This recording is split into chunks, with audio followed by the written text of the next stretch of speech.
Hörmətli izləyicilər, bu videoda mən kiçik akkumulyator barədə danışacağım. Yəni, əgər bu avtomobilin kiçik akkumulatoru hansısa səbəbdən, yəni zaryadkası ölsə, onu adi avtomobillər kimi də belə deyək, başqa avtomobildən qoşub işə salmaq mümkündür. Bu avtomobillərdə kiçik akkumulyator baqaj hissədə yerləşir. Lakin avtomobil işə salmaq üçün heç də vacib deyil həmin akkumulyatorun özünə bunu həmin o digər avtomobili ora qoşmağa ehtiyac yoxdur. Bunun üçün bu kapot hissəsində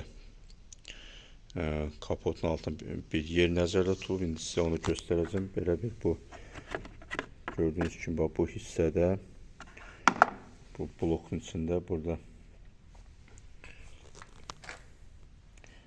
предохранитель blokudur və burada gördüyünüz kimi belə bir müsbət kliman qoşmaq üçün plus, yəni o digər avtomobilin plus hissəsi bura qoşulur. Gördüyünüz kimi bura taxılır. O belə şpilka kimi olur da, yəqin ki bilirsiniz. Və digər isə burada korpusda. Görürsünüz, burada belə bir işarə var. Bura bu hissə qoşulur. Minus hissəsi bura qoşulur.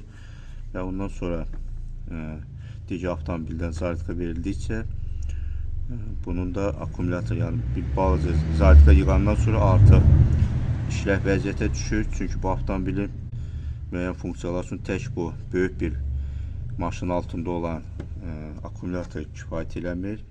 Kiçik akkumulyatorun da böyük əhəmiyyəti var. Yəni o da daimi işlək vəziyyətdə olmalıdır ki, avtomobil normal, yəni işə düşsün və hərəkət eləsin. Yəni bununla bağlı sizə avtomobilin təlimat kitabçasından da çıxarışı göstərəcəm və hansısa səbəbdən bu akkumulyatorda problem olsa bu cür onu işə salıb işlədə bilərsiniz. Bununla bağlı deyəcəyim bu qədər. Sağ olun.